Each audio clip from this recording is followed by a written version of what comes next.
So yeah, I propose that we'll take this down to 1/2 the hour. So it's another 25 minutes.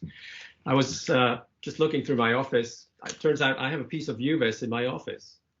This was supposed to be the gas cell, which in the end then wasn't implemented. It's a leftover that Jean-Louis Lison left me when he left ESO. So with UVES not really in pieces, but at least in some pieces, let's start a discussion. Sandra, you want to say something, to summarize something here? Hi, Bruno. Yes, thank you for giving me this chance, for the invitation. I have my presentation. I have to share the screen, which will be here.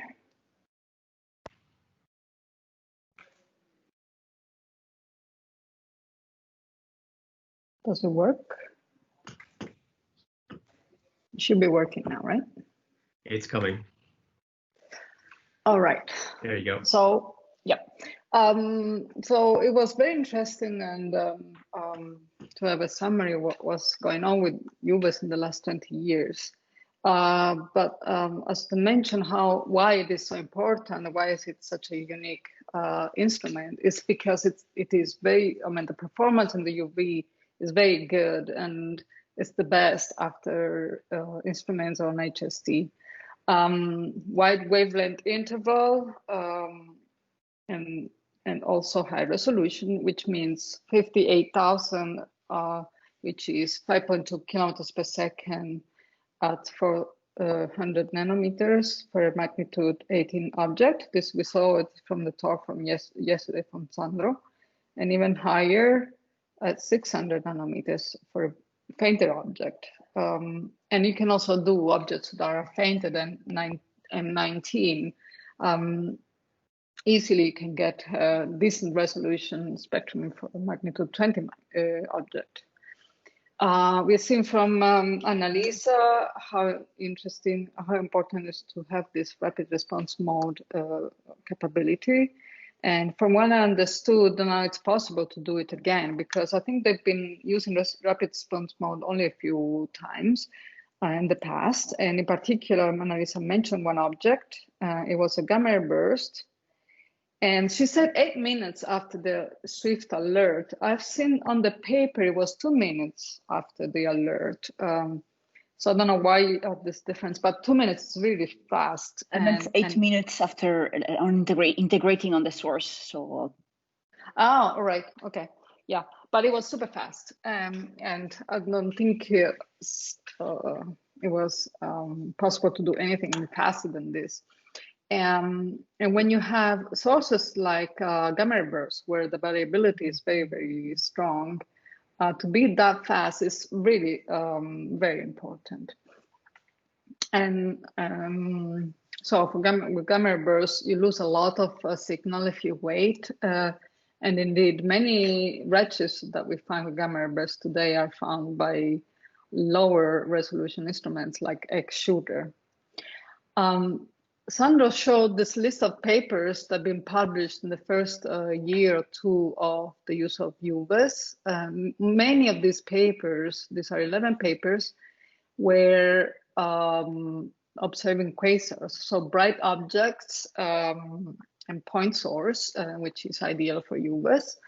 And so you can do the usual things that you can do with quasar spectra, which is a large variety of science topics like integrating medium, interstellar medium, and at high redshift galaxies, and deuterium and laminar force, etc. And 2 of these 11 papers were on metal pulsars, and then measuring beryllium and lithium for primordial nucleosynthesis kind of science.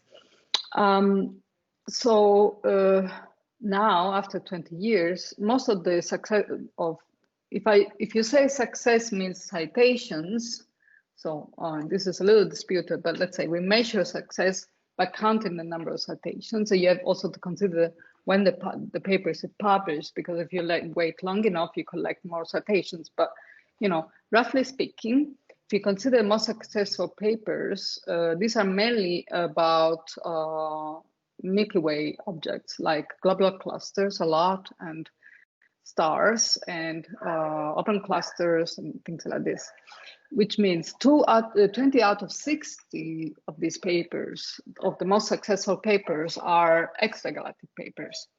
And of these, 7 are QSO spectroscopy, so IgM, intergalactic medium, high redshift ISM, and DLAs. And 5 are about dwarf galaxies. So dwarf galaxies are indeed objects that have been observed a lot with UVES with very successful results, and mainly doing basically by observing dwarf galaxies, you reproduce what you do with DLAs, but at low redshifts, because dwarf galaxies are very close, they're bright enough, and you can observe the stars and measure metallicities, for instance, of the interstellar medium and of the stars, and compare the metal content of dwarf stars with what you see in galaxies at high redshifts.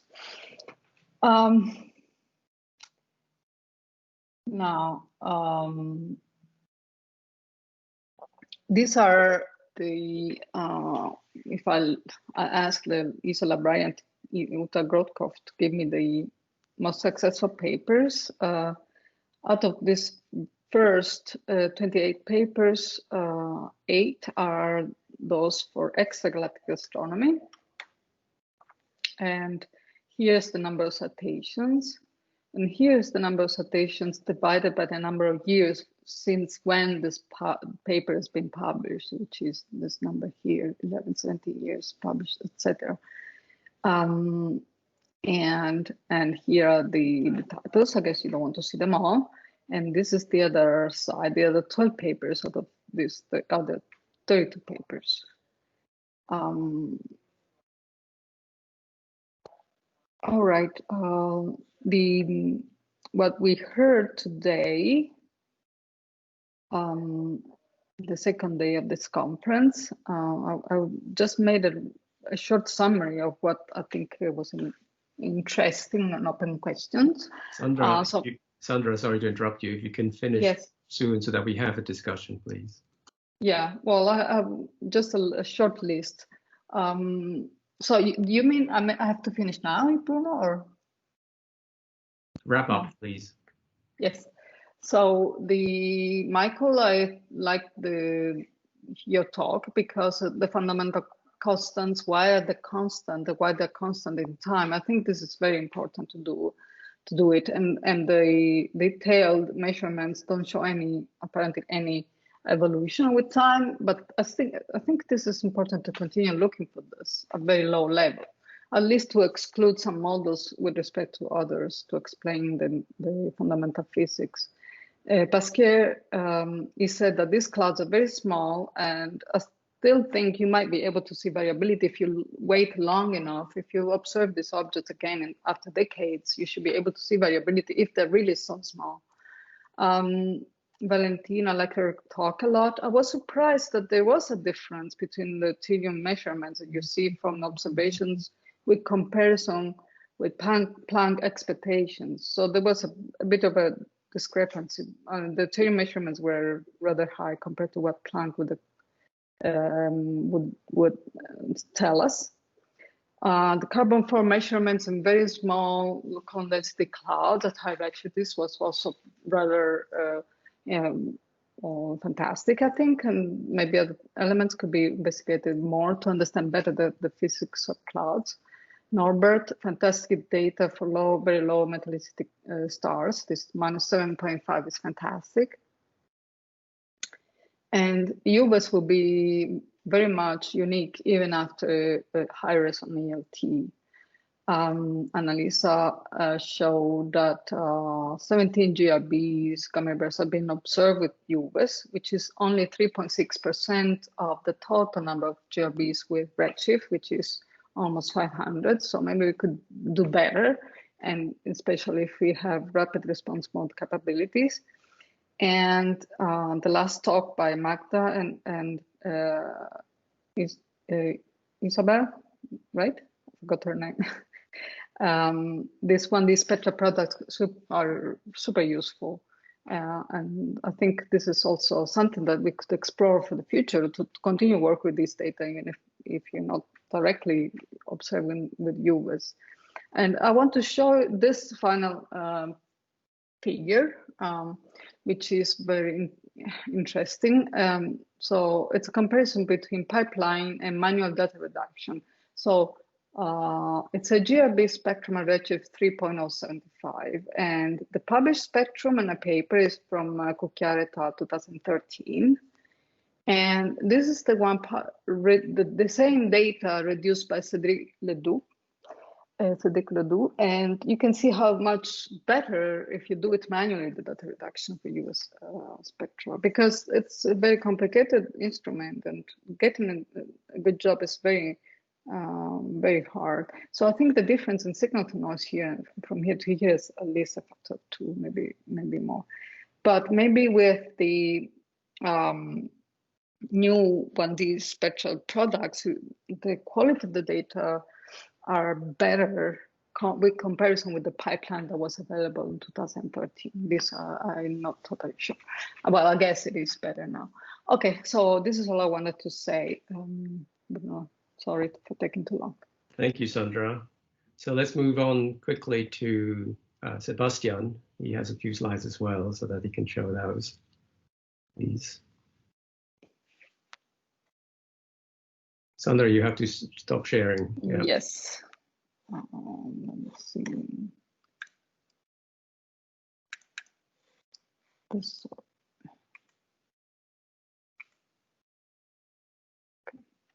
Great.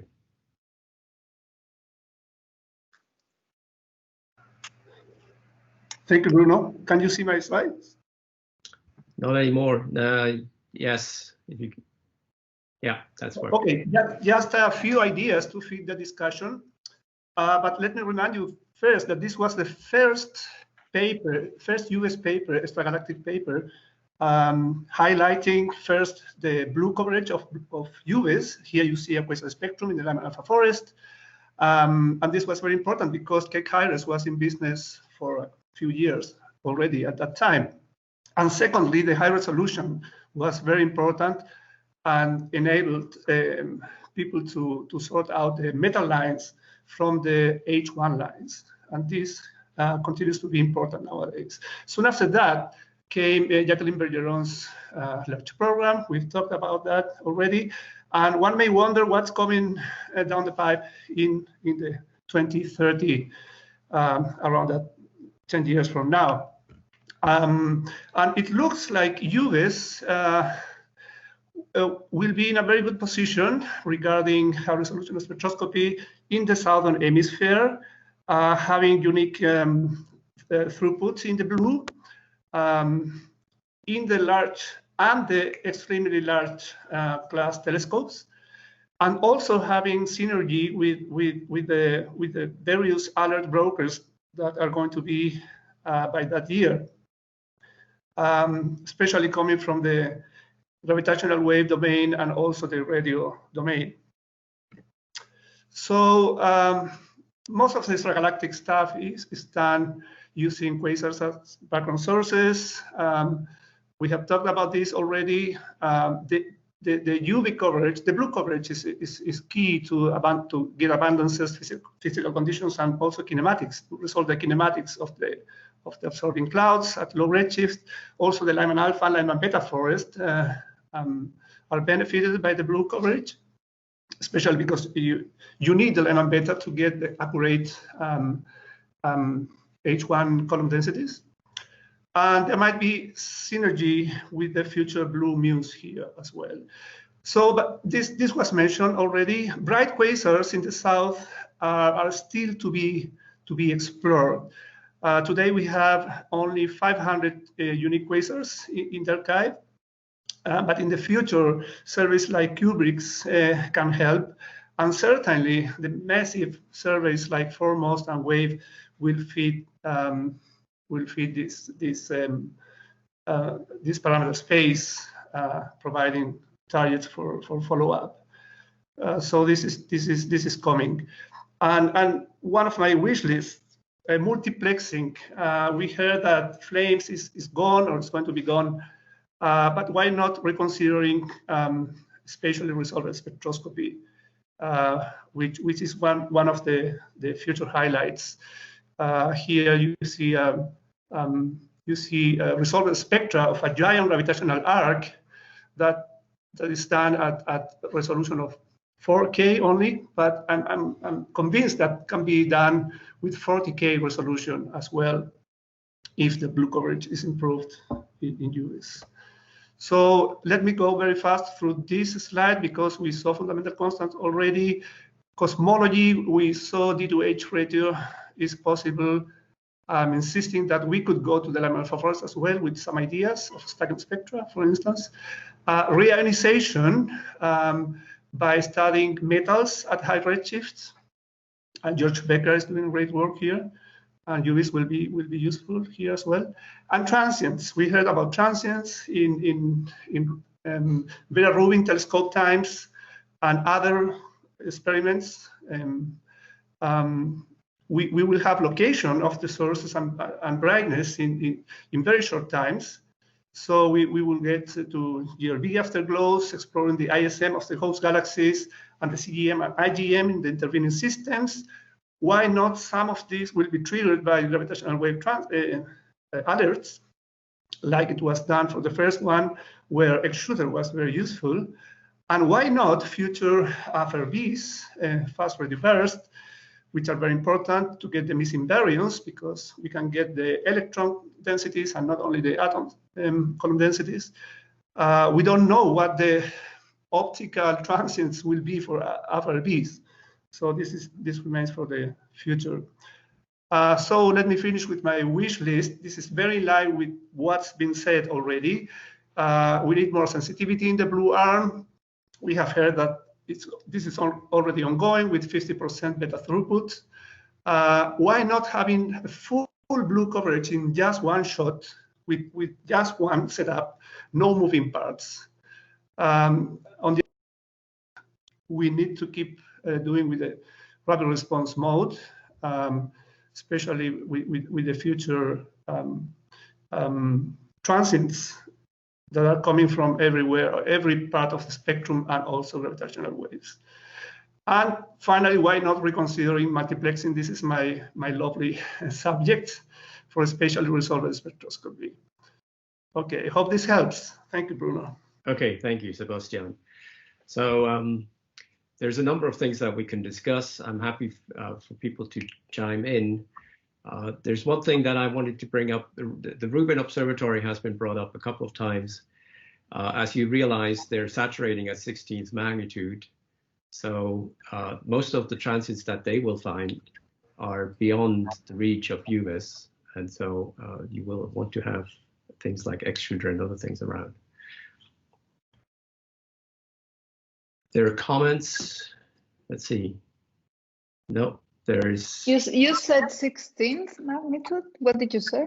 16th magnitude is where the Rubin Observatory saturates. Oh. Okay, Valentina, you. Yeah, just a comment on what Sebastian just said about metals in the reionization epoch. In my opinion, I mean, it's true that George Becker did some work on this, but he really had to struggle a lot to have a significant signal-to-noise ratio.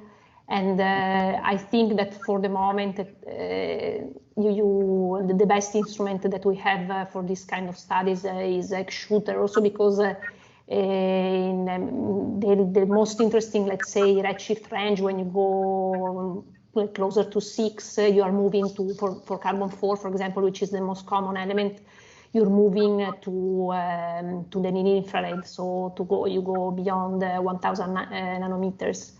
I think that maybe if really just for the very bright object, but a few of them, maybe you can try to get a good spectrum with UVES, but it really means to integrate quite a lot. I mean, to have a reasonable spectrum, we have to integrate for 10 hours with X-shooter. So I'm unfortunately in the sense that this is something that I love very much, but for the moment I think that the best instrument is still shooter, something for high-res than the ELT, I think. Thank you. That's very good point. Paolo Malaro, next comment. Okay, can you see me? Okay. First, I would like to answer to the Sandra Savaglio question about the difference in baryonic density from BBN and CMB, the Planck. That comes only from the Cook et al. Paper, and that is because they use a cross-section from the proton to deuterium reaction, which is higher than other, theoretically derived. If you take the usual cross-section, there is a perfect agreement between BBN and CMB. And I think that this now is going to be remeasured by the Gran Sasso experiment, and they will come out in the next weeks, probably, with a paper and with the result. But I wanted to come back to the beryllium case and what actually is the request from beryllium research to the UVES. And I think that UVES is the only instrument in the southern hemisphere we actually can observe beryllium. And as Chrisley Norbert said, it has been observed in stars. However, there is a limitation for the very metal poor stars. You can reach beryllium, you can measure beryllium 9 up to down to magnitude 16 or 15, actually brighter than that, sorry, metallicity -3 and magnitude probably 13 or 12. So there is a huge range of magnitude in metallicity, which actually is still to be explored about that. And that's you can do only if you have more efficient instrument there. And also for beryllium 7, as Annalisa actually kindly reminding the novae, this is a new discovery. I mean, it's been discovered by Subaru, actually, from a Japanese group a few years ago, 2015, but UVES have made all the other observations. And there are up to now 6 observations on beryllium 7. And that is, you can do only distinguish the 2 isotopes only with high resolution. And that's now the limit is actually the nova brightness. So if you actually you have more and you have a bright nova every 1 or 2 years, okay. So if actually you increase the sensitivity there, you open a new area of observations, a new window of a nova, with several nova, because there are several problems behind, but there is no time now to go into detail. Right, thank you. You're really up against the atmosphere there as well. I mean, you're depending on what the sky is doing to you. Yes, exactly. You have a couple of magnitudes absorption from right. the atmosphere. Right. Okay. Yeah. Okay. Next comment by Sivarani. It was a very nice discussion. I just have a, I don't know whether I make sense. There was wishes for having blue sensitivity. There were wishes for spatially resolved spectroscopy and fiber feed to cubes. So I was thinking like the next generation, we wouldn't have. I think all the ELTs would mostly fiber fed and. Including GMT, maybe TMT might have a slit mode. But so I was thinking like a fiber IFU could be a possibility. Like you could have like both multiplexing plus spatial resolved. Would this be a possibility for the upgrade? For the UVES upgrade, that's probably a bit difficult. We are looking to possibly have an IFU for MAVIS, for example. So there are ways. There's of course a slicer still in UVES as well, but I think for a straight upgrade of UVES, this is probably too much at the moment. Thank you. Yeah, thank you. We have a few more participants here. That's very good. Susanna, please. Yes, hi. Sorry, I couldn't attend the entire workshop, but just part of today and part of yesterday. I saw mentioned several times this upgrade of the sensitivity in the blue arm. Can you be a bit more precise on which would be the magnitude that can we reach, like with the signal to noise 5 in an hour, with the for transients. I'm asking that. Sure. So because this is very important to us. Right, of course, Susanna. So there is a presentation yesterday that actually was describing this. This had to do with the vignetting, and there was an optimistic. Well, there's kind of a hope that the blue part could be, the efficiency could be increased by about 50%. So Susanna, I invite you to look, the presentations are all online. So I invite you to look there, you will have that information there. Okay, because in fact, this is the real limitation on the reason why, okay, now that the RRM operation is changed and we can, and if shooter and UVES are on 2 different UTs, the sensitivity of UVES is really the main limitation on why we are not using UVES so much for transients, especially gamma ray burst, and also why, if it is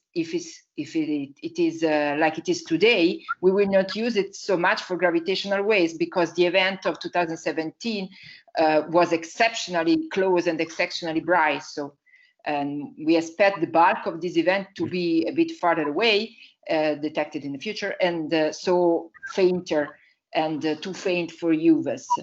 That's correct. You've been extremely lucky there. Elena. Thank you. My question is about the possible upgrade. I mean, everybody is saying today we would like to be able to cover the whole blue or the whole optical range with one shot, which I think is, but I let you to comment on this, is almost, is very difficult cost, or is like redesigning an instrument. So I'm not sure how feasible it is. That's right. So Luca has his hand up anyway. So Luca, why don't you clarify all this? Well, let's finish Elena, then I think. Okay. One thing I was thinking during the presentation of Annalisa, which is related to transient, and my question about the resolution, the lower limit of the resolution was not just random. An important issue at the point of the study of transient now is the ability of being able to understand the dynamic that generated the transient one observer. And actually, UVES did very well in the field of NOVE for assessing what is the dynamic of the ejector. And I expect that in the near future, that is what has to be done with other transient in the nearby universe and so.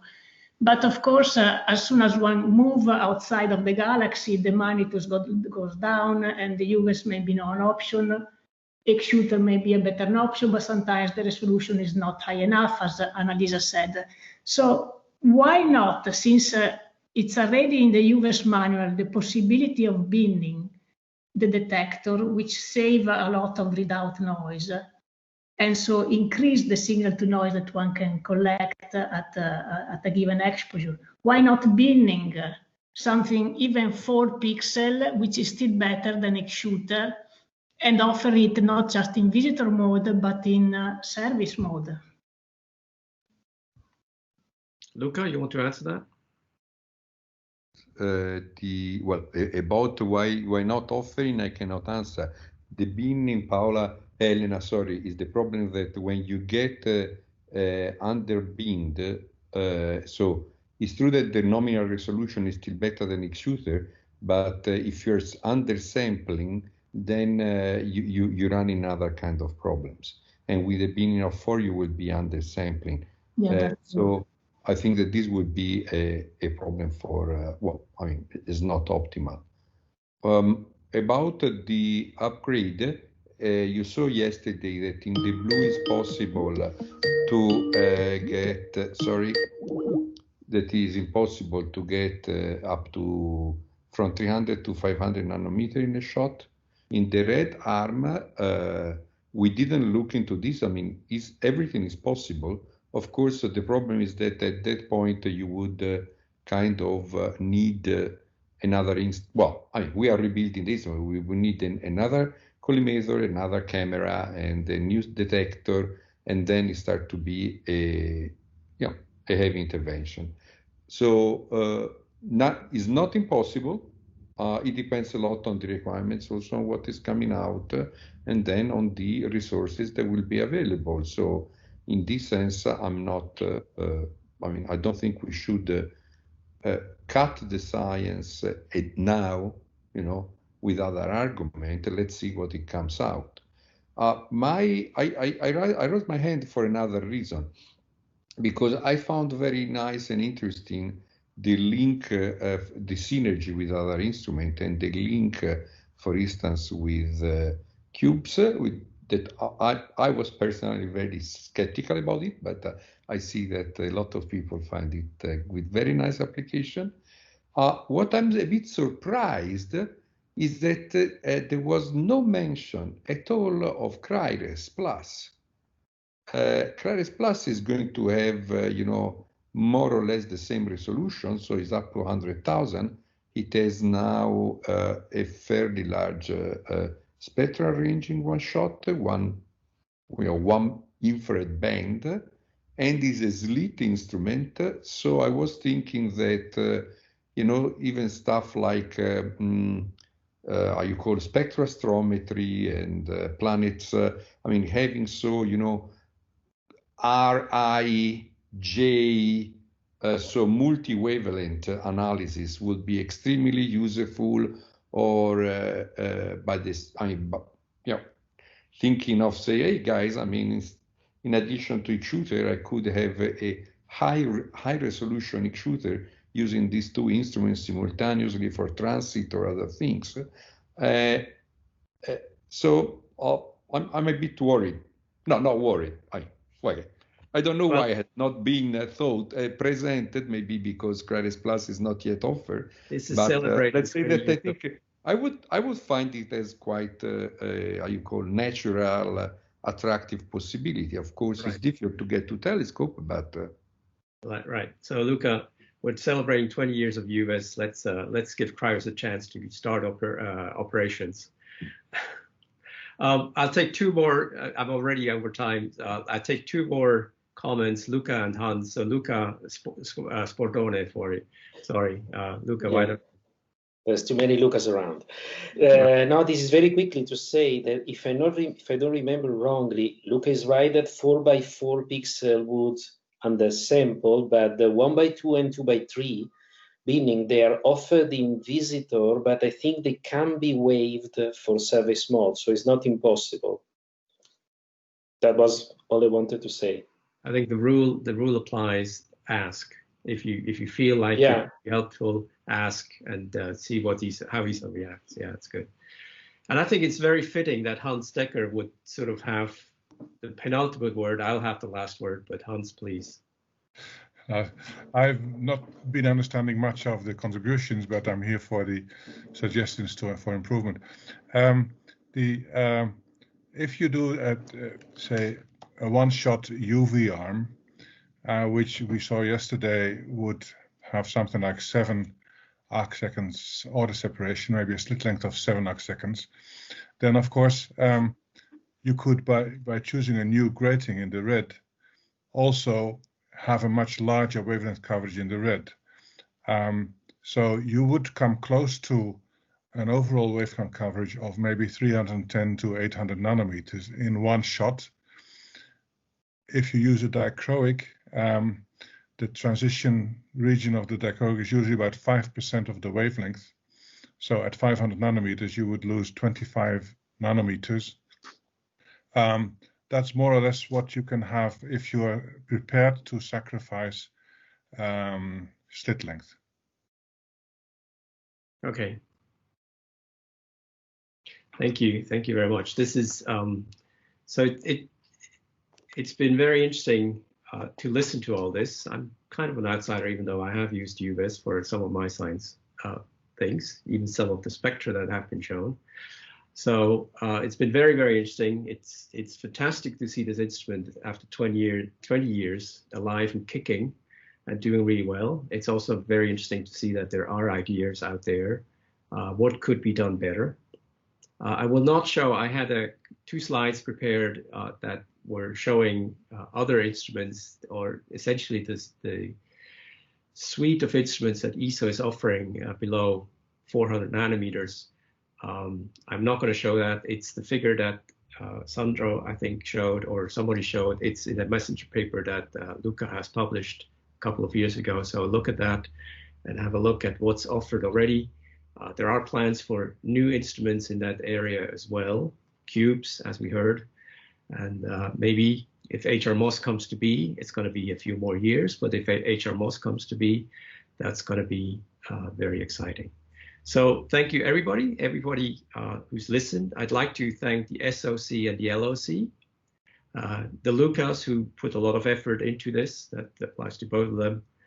I'd like to thank all the presenters and the panelists for helping in the discussions and helping out here, and all the chairs who made this conference so exciting that we ran over time, all of us, more than we should have. So thanks, everybody. UVES is operating. It's one of the few instruments that actually is operating right now. And so go for it. And I hope we have many, many more exciting results coming from UVES. So thank you very much.